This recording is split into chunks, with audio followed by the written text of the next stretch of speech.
Hello friends, Tal here, and welcome to a brand new video here.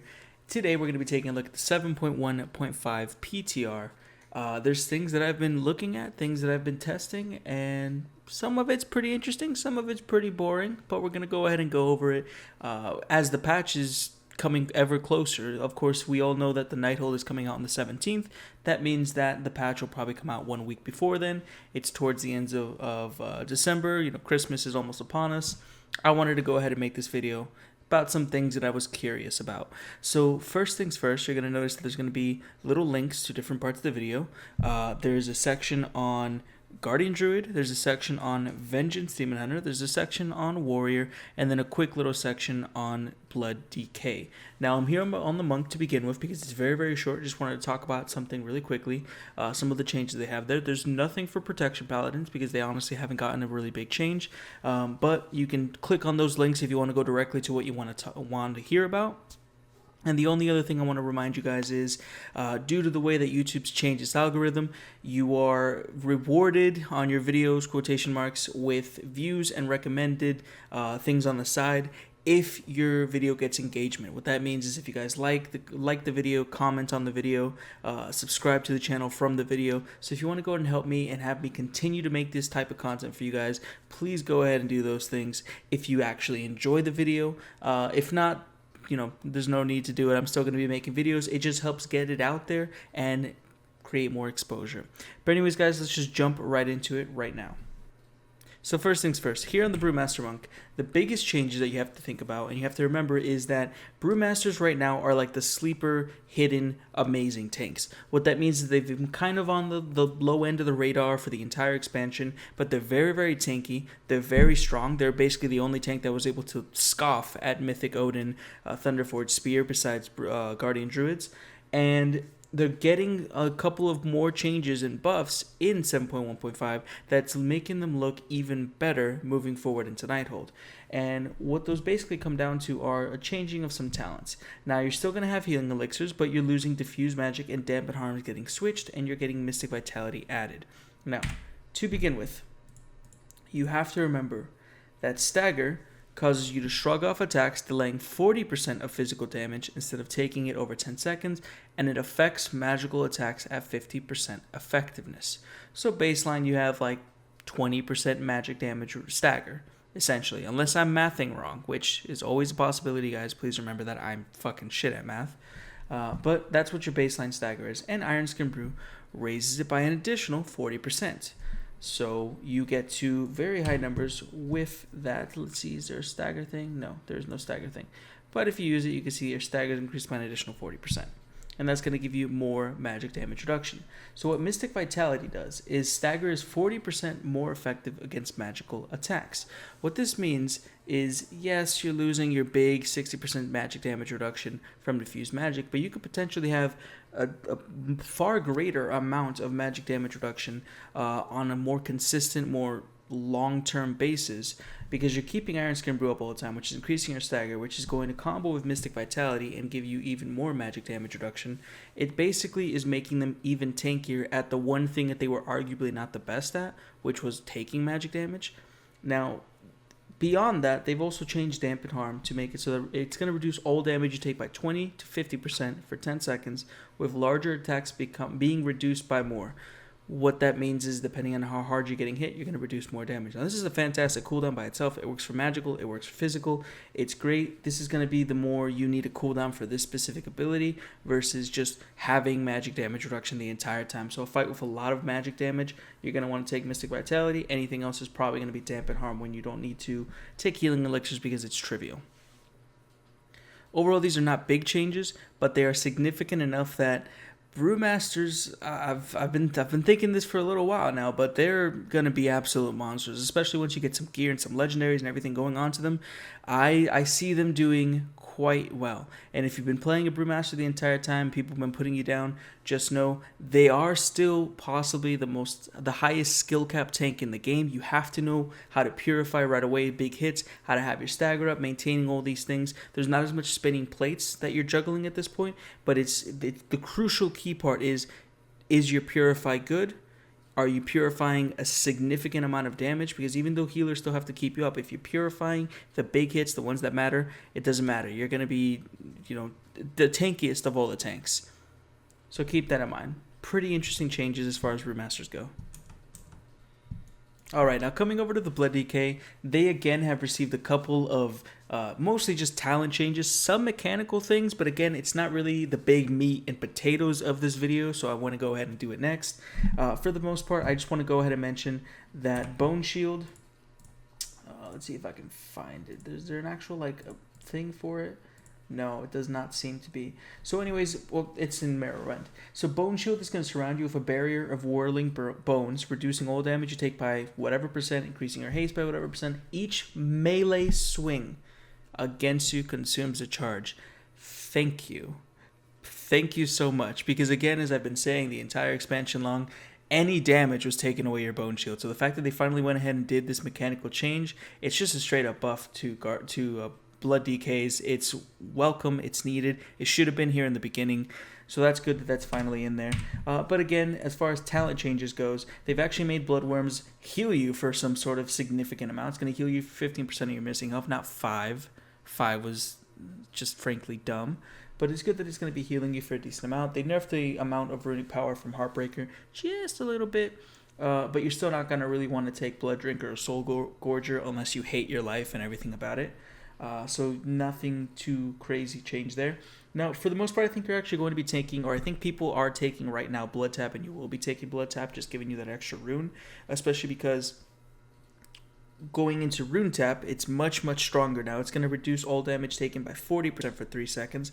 I feel like that's just going to be the go-to. It's easy, active mitigation when you need it, when you want it. Very good. And of course there is the buff to Vampiric Blood, which is going to make it so that it's increasing your maximum health by 35%, and you're going to be increased your healing and your absorbs. Before it was just healing, now it's absorbs, which means your blood shield's going to be increasing, healer absorbs is going to be increasing, your bone shield's going to be increasing. It's just a good buff. Now the problem is, you are all very, very strong in Vampiric Blood. Nigh unkillable. Blood DKs right now in Vampiric Blood. Especially if you mix in Red Thirst, which is going to be spending runic power, decreases the remaining cooldown on Vampiric Blood by 1 second per 6 runic power. You have this ability up a lot of the time, and you are nigh unkillable when you have it up. While it is a good buff to Vampiric Blood and your class overall, it's putting a lot of power into one spell that was already really, really powerful. So, it's a little it's maybe not the best thing in the world. Maybe it's a little cheeky. I'm not sure how I feel about it just yet, but it's nice that they're giving the talents a little bit of a buff, as well as Gorfin's Grasp is a 2-minute cooldown baseline. It's going to be reduced to a 1.5-minute cooldown with the talent. I believe Vengeance Demon Hunters, we're going to check, but I think Sigil Change is baseline at 1.5. So at this point, Gorfin's Grasp is way, way better. It's bigger, it's instant. Sigil Change works just fine, but they went ahead and evened out the cooldown difference a little bit more. And then Bone Storm got a new icon, which is really cool. It doesn't do a different animation or anything. It's still the same thing. Let's just get some runic power so we can try it. Yeah, still looks the same, but a little icon change, which is kind of cool. I like it, at least. Unless I'm crazy and it's been the icon since forever, which in that case, I'm so sorry. I'm so sorry. I won't edit this out because I want to admit when I'm wrong to things. If I'm wrong. If I'm not wrong, then fuck it. But beyond that, you need to remember Purgatory is getting an increase to only being able to be used every 4 minutes. But if you die when you have the debuff from Purgatory, like let's say it procs, you were brought back up to health, 2 seconds later you get killed by a boss ability, then you get battle res, you will come back, the Purgatory debuff will be gone, you can proc Purgatory again. All the cheat death systems like that in the game are being, increased the cooldown. They got the least amount on their Purgatory, but it's still something that you want to go ahead and know about. Also, you have a little bit of a grace period, so you're not going to, right now I think Blood DKs have an issue where they proc Purgatory, they get healed just a little bit above where the death thing is, and they get hit one more time and they die instantly, and it's not really fair for them. There's a little bit of a grace period that's coming in there that you should know about. Overall, just buffs to the Blood DK, just little mechanical tweaks here and there, and just good stuff overall. Now moving over to the Warrior, there's a lot of interesting changes that I'm not entirely sure I like, but it's nice to know that they're willing to change things up if they don't think something's working well. Essentially, their changes boil down to let's get rid of Focus Rage and make Revenge have the new Rage Dump purpose. Very similar to how Heroic Strike used to be the Rage Dump. Now it's going to be Revenge, except it can proc and be free. It's interacting with Shield Slam still. They added an interaction with Shield Slam to Thunderclap and a couple of different talents, including one big change that is going to make people either love it or hate it, and it's going to basically decide how effective a warrior is going forward into Nighthold. So just to read a couple new tooltips to you. Revenge. Swing in a wide arc, you deal damage, your successful dodges and parries cause your next revenge to become free. Not much has changed there, except that it costs 30 rage.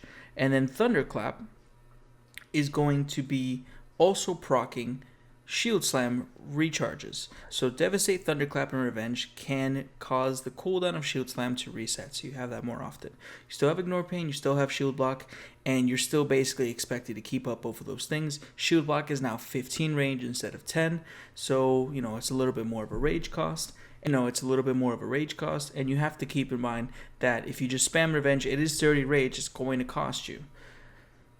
As far as talents go, they've changed a couple things here, obviously. Best Served Cold is now going to make Revenge deal 5% more damage per target hit, up to 5. It's going to also cause Vengeance to take its place instead of Focus Rage. So what you're going to do there is you ignore Pain, Revenge is cheaper, you Revenge, ignore Pain is cheaper. So all those things are still the same, all those interactions are still going to be there. The brand new thing is Devastator. Now what that does is it replaces Devastate. Auto attacks deal an additional amount of damage, they generate 5 rage and have a 30% chance to reset the remaining cooldown of Shield Slam. This is very similar to the Havoc Demon Hunter Demon's Blade talent, except that Demon Blades is completely random. Sometimes you get it, sometimes you don't, and it makes your resource generation a little bit more passive. Now, to be honest, this is a better version of it because it makes it not entirely passive. You still have Shield Slam and you still have Thunderclap that's going to be giving you some of that resource generation because of the Shield Slam resets. And it's more consistent in that every single hit gives you a certain amount of resource. So it's maybe a little bit better. But I want to show you basically what it's like to do the rotation, sort of, quotation marks, with a normal talent setup, very similar to what I have on live now, and then versus with Devastator and see what the comparison is. The other thing that I forgot to mention is that Never Surrender is actually going to increase Ignore Pain's absorption by up to 100% more based on your missing health. Before, I think it was 75%, so it's been buffed to kind of make it more competitive because Indomitable was the one you took all the time. But now this seems like a much more competitive tree, especially with the rage differences and changes and all that kind of stuff. Last thing I want to mention before I start doing this is that Vengeance will not get any sort of effect and Revenge won't here. There's nothing here that's like going to hit me. As far as I'm aware, do these actually... I don't think these will hit me back. Yeah, no. I'm not at a place where things are going to hit me, so it's not going to be proccing the Revenge as much. But that's fine. It's not really the point of what I'm trying to show here. I just want to kind of show what it's like. You're just running in and doing the rotation, seeing how all that goes. So if you just charge in, you Shield Slam, Devastate, Shield Slams back up. You put up Shield Block, Thunderclap, Shield Slams back up. Just Devastate, Ignore Pain, and then you're going to have to try to keep up Shield Block with the increased rage cost. I can't use Revenge to generate any rage anymore because of course it's going to cost. Can basically just put up Ignore Pain again. By this point, being melee attacked, my Ignore Pain would have dropped off. I'm trying to get the charges back. I'm going. Barely got the Shield Block back up. Shield Slamming. Ignore Pain. By this point, again, this is Ignore Pain just running out, not me being meleeed and having it drop off. So you can see here that there's already a couple of issues. It's going to be much more difficult to keep both of them up, especially like it was in the past. You really can't use Revenge. I cannot use Revenge in this scenario only because I'm not being hit, so I'm not getting the reset procs on it. But even if I was, it's just damage. Just damage. Specifically, only unless you take Vengeance do you get any sort of benefit to your Ignore Pain, which is going to be reducing your rage costs. But even in that scenario, it's not, you can already tell it's a little bit more difficult than it was in the past. So let's go ahead and see what it's like when you put Devastator on. Now remember, this is going to make Devastate not actually do anything. It's just going to give us rage passively, and it's going to also give us a chance to reset Shield Slam. So let's just jump right in. So Shield blocks up, doing that there. Nothing to spam, nothing to spam. We got shield block back up, or shield slam back up again, shield block, shield slam back up again, ignore pain, thunderclap, shield slam back up again, shield block, shield slam again, ignore pain. Already I kind of feel like I have more resources. It's nice not to be spamming devastate as well, just, you know, from perspective mine. But you can see that there wasn't been any shield slam resets for a little while there. Our shield block fell off, pressing it again, trying not to spend any rage on revenge. And you can see that while it is a lot better to have the 5 rage every single hit, it's still not quite enough, not quite the level that I'm happy with.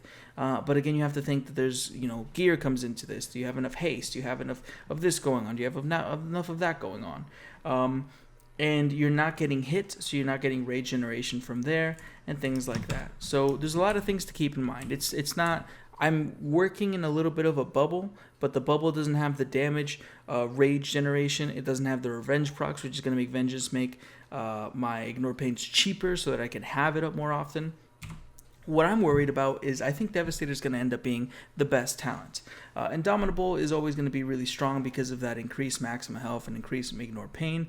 Never Surrender is a lot better now, but the truth of the matter is that Devastator is a very interesting talent that could potentially be moving you towards a much more passive play style. Whether that is good or bad, I don't know. You'd have to ask someone that's been maining a warrior, playing a warrior the entire time, what they think about the changes. I think that this is going to be, if Devastator is the best talent in the tier, it's going to be very divisive. People are not going to be happy with it. Other people are going to be thanking the gods that they don't have to spam Devastate anymore. It's a very interesting change, especially with the rage increased costs, and I think we have to wait and see how this plays out. I don't think that even if warriors weren't changed, I don't think that they're really moving from their position. They're not the best tanks anymore. They're not the worst by far, but they feel like they're stagnating now, and we have to see how that goes and plays out. Alright, and now we come to the Vengeance Demon Hunter. My favorite tank out of all the tanks. The playstyle is fantastic. You guys have heard it 1,000 times. But a couple of interesting changes have popped up for the Vengeance Demon Hunter. To begin with, there is a change to the way that their passive mitigation works a little bit. Demonic Wards is going to be reducing all damage you take by 10%, not just magic damage, and increase your stamina by 55% and your armor by a certain amount. And the trade-off there is that Demon Spikes is now only going to be reducing your physical damage you take by a smaller amount, because together with Demonic Wards, now that it works on all damage, it's basically making it so that when your Demon Spikes is not up, you have more passive mitigation, but when it is up, you have the amount that you used to have in the past. It's a nice little bit of a buff to when you don't have it up, and for less skilled play, things like that. It's just all in all a good change. But you're also getting a change to your Metamorphosis. So it's not only going to increase your health now, but it's also going to increase your armor by 100% and greatly empower your sheer ability.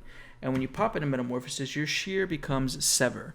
You strike an enemy target, you do a bunch of damage, and you shatter a lesser soul fragment from that target every time you press it. So that means if I come up here, 1, 2, 3, 4, you get these soul fragments, and it also counts for when you randomly pop into Metamorphosis. Let's see if I can get lucky and just pop into Metamorphosis randomly. Not just yet. Come on, give me a soul fragment. Let's see. There you go. It also counts for there, so when you're severing, you're making even more soul fragments. So generally, all a very nice buff to your Metamorphosis state. The other thing that has changed here for you is, let's see, where is it exactly? Last Resort. Last Resort has gone up to an 8-minute cooldown. Just like all the cheat death effects in the game, it's been increased by a shit ton, honestly, for being super honest. But they specifically said that they were taking a look at the Vengeance Demon Hunter one because it was you were a little more reliant on it. Now that being said, the PTR is almost over. Patch is going to be coming out sometime soon. I imagine that at this point, if they haven't changed it, they won't. But again, it is Christmas time. Maybe they'll change it right when everyone comes back into the office. There'll be a new PTR build. Some little changes going on there. But it's important to know that if you've been using Last Resort this entire time, it has a long as fuck cooldown. Do not make mistakes. The other thing is Demonic Infusion is a new talent. It's taking the place of Nether Bond. It's a 2-minute cooldown. You're going to refill both your charges of Demon Spikes and get 60 pain. Seems like a pretty decent trade-off. It might be the go-to in some specific scenarios, but the truth of the matter is the Soul Barrier has been buffed through the roof, and you're very likely going to be taking this more often than not. It's a very powerful absorption shield now. It's going to be costing you a lot less pain, and all in all, it's sounding and looking like it's going to be the go-to by far. The other thing to keep in mind is that Fell Devastation, still the same. Blade Turning has a little bit of a buff, but Spirit Bomb now is actually going to be afflicting enemies with frailty for 20 seconds. It's going to do fire damage, which is going to proc your Charred Warblade's artifact trait, and it's going to be 20% of all damage you deal. So you're going to be put into a situation where if you want burst, you go Fell Devastation. If you want consistent, standard healing, and getting some, leech from Charred Warbblades, Spirit Bomb's been buffed up. It's just looking good in general. The other thing to keep in mind is Fracture is now 20 pain down from 40 pain, so you're very likely going to be taking this one anytime that it's a physical damage, anytime that you're trying to do more damage. This is easy to take. It's not going to cost as much of your pain anymore. It's going to be doing a significant amount of damage. And the other thing to keep in mind is, let's see, they nerfed Agonizing Flames again. They nerf it all the goddamn time. But it is looking like Abyssal Strike is going to be more of the AoE choice. Razor Spikes being more of a single target choice. So that's where talents go. The interesting part, for me at least, is we're going to be introducing a couple of new legendaries to all the different tank specs. But the ones that I specifically wanted to test out existed on the Vengeance Demon Hunter and on the Guardian Druid. So talking about the Vengeance Demon Hunter, the two new trinkets that caught my eye as far as a tank goes is Archimonde's Hatred Reborn. This is going to give you an Absorb Shield for 30% of your maximum health for 10 seconds, and when the shield is consumed or expires, 100% of the damage absorbed is dealt to nearby enemies, split evenly. So what that means is you equipped it, you gotta wait a little bit of time for the cooldown to go off, but essentially it's very similar to the legendary ring effects that they had in in WoD, that explode and deal damage, or like Soul Capacitor if you played back then. It's just giving you another absorption shield, which I have the neck on live on my Demon Hunter, so that's been buffed. I'm sure you guys are aware. But it's giving you more absorption shield along with Soul Barrier, right? Yeah, Soul Barrier. So it's introducing absorption effects if you get lucky enough to get the legendary, which is hell in and of itself. But if you do get the trinket, it's a very large absorption shield. It's like 1,000,000, right? And then it's going to split and do damage. 100% of the damage absorbed is dealt. So if your shield does not get taken down at all, if you use it and then all the thing dies, or nothing's hitting you anymore, you taunt swapped, it's not going to do any damage. But if the entire amount is used up, then it's going to explode and deal damage to everything around you evenly. So it's a very interesting trinket. Absorption shields, especially with a lot of the trinkets that they have in Nighthold, and just in general, the tank trinkets in this entire expansion have been kind of bullshit. For the most part, you want to run DPS trinkets and interesting things like that. It's very, very good. I think this is going to be the go-to if you get your hands on it, but that's the trick. It's a legendary. You cannot just go for it. You can't just get it, but if you get your hands on it, it's an absorption shield for a class that's a little bit spikier than the other classes. If you get on your Vengeance Demon Hunter, it's going to be great. But the testing part, the one that I wanted to test, was Kill Jaden's Burning Wish. You launch a vortex of destruction that seeks your current enemy. When it reaches the target, it explodes, dealing critical strike to all enemies within 10 yards for 400,000 fire damage. Fire damage. This is where the testing comes in. I'm going to equip it. I'm going to show you guys some stuff. So you can see here that when I'm attacking this, right, damage is coming up, Consume Soul is healing me.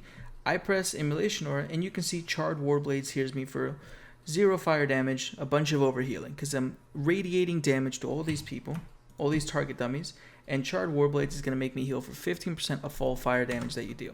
So that includes things like Sigil of Flames. You can see that there's new healing numbers that are going to be popping up every time this ticks. Immolation Aura, every time it ticks, fire healing, healing. So how does this, where's the testing part? This is a DPS legendary trinket. This is more of a tank legendary trinket. But as a tank, in a tank spec, right now, I can use Kil'jaeden's Burning Wish. And I'm going to show that to you right now. But I want you to keep in mind, Charred Warblades, look to see if there's any additional healing. Let me go stand far back because I want you guys to see how cool this looks. Boom, I summon an orb, it goes forward, does a bunch of fire damage, but there was no Charred Warblades healing. And you can see that I did hit it.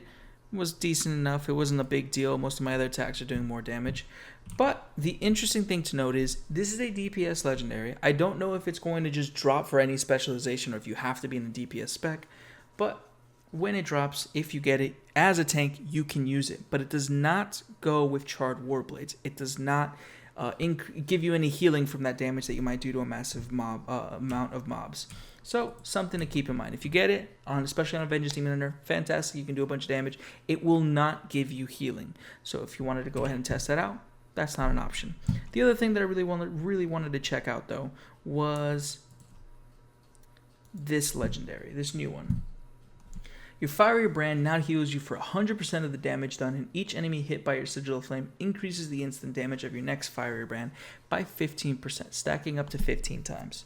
Now this is very much an AoE legendary. It's really just about damage. The Fire Brand giving you 100% healing for damage done and everything else. That's nice, especially once you stack it up to 15%. But for the most part, this is like a giant nuke. The issue I have is, it's benefited by hitting a bunch of targets by your Sigil of Flame, obviously, but then it makes your Fiery Brand be a guided missile that does a shit ton of damage. So you can only really, not that you can only use it in a situation where there's AoE and then a priority target, but if you have this, you're going to want to be a little bit more intelligent with it. So let me just show this real quick. Jump in, do some damage. I'm just going to do a normal rotation. So you can see I'm already stacking up 4 stacks of the Fire Brand. So we're going to wait for that Sigil of Flames to run out. We're going to jump in again, reset it, hit all 4 of these people. Okay, we're doing some damage. We're doing our rotation. Just pretend that this is a normal rotation that we're doing right now. We're going to drop our Sigil of Flame right now. We're up to 12. We're going to keep waiting a little bit more. And boom. We're going to be doing, and we're tracking the amount of damage we've done the entire time. Boom, we have our stack. Now we're going to choose one of these poor fools and boom, Fiery Brand them. Look at how much of that damage was Fiery Brand. It hit one time for 19 million. Okay? 19 fucking million. And this is going to heal you for 100% of the damage done, and each enemy hit by your Sigil Flame increases the instant damage of Fiery Brand. Fiery Brand is an instant hit and then a slow dot. And it obviously decreases the amount of damage that they do to you by 40%. Holy shit. Can we just think about that for a second? Holy shit. And it's so much damage. Through that entire rotation that I was doing, yes, Sigil Flames was the most thing. I wasn't doing too much of a real rotation, but you can see here there's damage from Infernal Strike, Immolation Aura, Sheer, Soul Cleave, Sigil Flame, which was cast like 4 times, and then Firebrand comes in like a truck and murders everything. What happens when you combine that with Burning Alive, when it's going to be spreading to other targets? Well, let's find out. First of all, let me just run up to this real quick. Okay, so it's reset. So let's see. We have Burning Alive. We still have this on here. So we're going to go ahead and start the fight. Blah, blah, blah. Sigil Flame's going out. It's going to hit all the things. Blah, blah, blah. Immolation Aura. Let's just start doing our rotation. We're going to drop a Sigil Flame. Rotation, rotation, rotation, rotation, rotation. We're going to stack up to that 15 again. Which, of course, you don't have to stack up to 15. It's just, you know, for the purposes of this video and showing you what kind of damage it'll do. So we're doing a rotation, blah, blah, blah. And then Fiery Brand. So it's going to spread to that target. That's going to spread to that target. That's going to spread to the target. Oh, not going to spread to this target, I guess. They don't like them enough. But anyways, spreading, it's doing its damage, right? Let's see how much it did. Sigil of Flame, Fiery Brand. A little bit lower there. I believe that this is only going to really be benefiting the initial hit. I think that the one that spreads out, the dot that goes to other people, isn't going to be as much of a big deal. But you can see here that there's, I don't want to say proof because maybe I fucked up something in my testing, but you can see that it very quickly drops down. It is a giant, massive truck that smashes but then it kind of goes down over time, especially as you're doing the rest of the rotation. I think that for just absolutely murdering something, a priority target, this is going to be amazing because you can actually build it up. Let's say there's a couple of ads, but then all of a sudden this one thing spawns and you need to kill it because everyone needs to interrupt it and burst it down, and oh god, this is really important. You can save a fiery brand and annihilate it. Yes, it's your big, 40% damage reduction cooldown, so maybe you don't want to do that too often, but it gives you options and choices, and it's going to give you a shit ton of healing. That 19 million hit that we saw earlier, that's 100% healing. That's multiple tanks' lives altogether. Very interesting. Very, very, very, very interesting. And now we come to what I was honestly really excited to make. The reason I was excited to make this entire video, right? The Guardian Druid, the couple of changes that are coming to them, and the really cool interaction with one of the new balance legendary shoulders that are coming out. So first things first, they're getting nerfed. Your rage generation from basically all sources and from an artifact trait are being reduced. You're going to have less rage. But honestly, it's pretty okay because you're still OP as fuck, you're still tanky as fuck, and it's going to move you out of using brambles all the time into using bristling fur and blood frezzing more often, as well as pulverize being the go-to now that it's a little bit stronger in single target scenarios and rend and tear in AoE scenarios. The other changes is that Soul of the Force is going to generate more rage, deal more damage, and Incarnation Guardian of Ursoc is going to be giving you 15% armor when you use it. That's all fine and good. Here's the thing though. To me, Guardian Druids are a very, very basic, easy to understand, easy to play spec. But honestly, Galactic Guardian has made it so much more interesting to me. This one spell, I don't know if maybe they're going to go back and take this spell away. Maybe they're going to change some stuff on it. I honestly have gotten most of my fun this entire expansion from Galactic Guardian and the way it interacts with your class and with things that you normally wouldn't think of using. I am using an Aran's Relaxing Ruby. This is a caster trinket. This is a trinket that procs on only Galactic Guardian and my bleeds, and it makes a flame reef. It does a bunch of damage. As a Guardian Druid, you have the option to take these DPS trinkets and use them effectively, and you don't have to worry about your survival because you are tanky as fuck. So where does it all tie into a legendary for Balance Druids? Well, first, I want to go ahead and show you that the rage generation is not an issue. These things are not even going to hit me, so I'm not going to be getting rage from taking damage or anything. I'm not using bristling fur. But just want to show you guys. I'm able to keep up at least a stack of iron fur. I'm going to go ahead and go to 2 stacks right now. Everything's fine. Using Thrash, using Mangle. I'm still proccing Galactic Guardian all the time. It helps that I'm in an AoE scenario, admittedly. Just keep that in mind. I'm getting additional procs because there's so many different things proccing Galactic Guardian, giving me more rage. And of course I have Blood Frenzy or Bloodthirsty Instinct, a very powerful trinket for my rating. But I'm basically showing you guys that in my levels of gear, I don't feel a difference in my rage generation. I don't at all for the most part. And it's important because, yes, with gear, things get better, things get easier, things aren't as difficult or annoying. But I'm not even using Blood Frenzy, which in an AoE scenario like that, it would be the go-to to get even more rage. I'm not using Bristling Fur when I'm taking big single target heavy hits. And I'm fine. I'm honestly fine. So as far as the rage generation nerfs go, I think you're going to feel it. I don't think it's going to be as big of a deal as maybe some people are thinking. And you have to remember that your 4 set is going to make Gore trigger more often, which is giving you more Mangles, which is giving you more rage. And then Mangle's also going to reduce the rage cost of Iron Fur, Mark Reversal, and Frenzied Regeneration stacking. So you have these little things coming in. I think you're going to be fine. So now let's get into the really fun shit, because I really like the fun shit. So, the new legendary is called Lady and the Child. Moonfire deals 20% increased damage and also hits another nearby enemy within 20 yards of the target. This is a balance druid legendary. The Guardians have a new legendary that makes it so when you use Bark Skin, you get rage for using it and then rage over time. But this is a balanced druid legendary.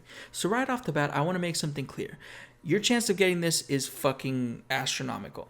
First of all, if you're a Guardian Druid, if you're a balanced druid main, I should say, and you end up getting this legendary, and then you want to pop into Guardian Druid, you have one of the best DPS tank legendaries for the class. And very specifically, I think it's important to mention that it works with Guardian Druids. Boom, that's 2 Moonfires. It's going to make my Moonfire do more damage, but also hit another nearby enemy within 20 yards. So I'm casting basically two Moonfires every time I cast this. And does it work with Galactic Guardian? Well, yes. Yes, it does. Does it work with Faran's Relaxing Ruby? Yes. Yes, it does. Is it going to help you proc even more caster trinkets, even more combinations and things, which is going to be making more Moonfire dots, more Moonfire casts, which is going to proc more Gores? Because again, let's just go back a little bit. Gore. Thrash, Swiper, Moonfire has a 20% chance to reset the cooldown on Mangle. So these 2 Moonfires giving you more Gore, they're giving you more procs, more Galactic Guardian, more everything. You get your hands on this legendary, holy shit, the possibilities. The motherfucking possibilities. I'm more excited for that legendary than I am for the Archimons or Kil'jaedins or any of that bullshit. I'm super crazy stoked about this thing. Let me just show you my rotation. Let's go ahead and go full AoE. So let's actually get Blood Frenzy going in. So if I run in, Moonfire first, using my Moonfire procs, Mango's up again, Thrash is up again, Moonfire's up again, Mango's up again, I swipe once, Thrash is up, Moonfire's up, Mango's up, get some more iron first, swipe once, Mango's up, Thrash is up, Moonfire's up, Mango's up, swipe once, Mango's up, Thrash is up, swipe once, swipe twice, Mango's up, Moonfire's up. And I haven't even pressed Iron for as much as I probably should. I don't have my weak cores and everything set up. This is PTR, but like, Jesus, am I not? Maybe I'm taking this way too strongly, but holy crap. Look at that. Look at it. Look at the amount of damage I'm doing just for Moonfire. This is a balanced Druid legendary. I'm simultaneously upset that I might never see this because running around in balanced specialization just to get one out of a giant pool of legendaries is like impossible. So I'm simultaneously upset about that, but also in wonderment of the possibilities. I want this legendary in my life. I want these interactions. This talent alone, this Galactic Guardian, mixing in Moonfire into the Guardian Druid rotation, has made such wonderful possibilities. Such interesting, intricate little things working together. I'm so enamored. I am. I really am. I like what they're doing here with the Vengeance Demon Hunter and the Guardian Druid. I like these little things that they're adding in and interacting with. I feel like they're so much more fun, more interesting. There's choices that you have to make. Overall, I think that your rage generation is going to be fine. I think that having to choose Bristling Fur, Blood Frenzy, depending on situation, you're going to be fine. Pulverize, having to rotate that into single target, I think all of that is fine and dandy, and you're going to be great. The 2 new trinkets will be interesting if you get them, especially as Guardian Druid. You have so much health. It's a big absorption shield. I mean, just to show you, I have to do this first. Let's put this back to here. And then let's switch out the Ruby, right? Let's do Archimons. I think that if you get this trinket, it's fine. If you get the Kil'jaedin's one, it's not as interesting because it's just fire damage. It's really not that big of a deal. It's not going to be doing as much damage as you might think. And you already have so many other sources of damage. But if you get, for example, you already have so much health. You're already so tanky. You get this trinket on top of it. You combine this with the neck. It's so much absorption that you're going to be having. And let's just check. I do not think Guardian Druids have anything that increases your maximum health. As far as I can remember, we don't.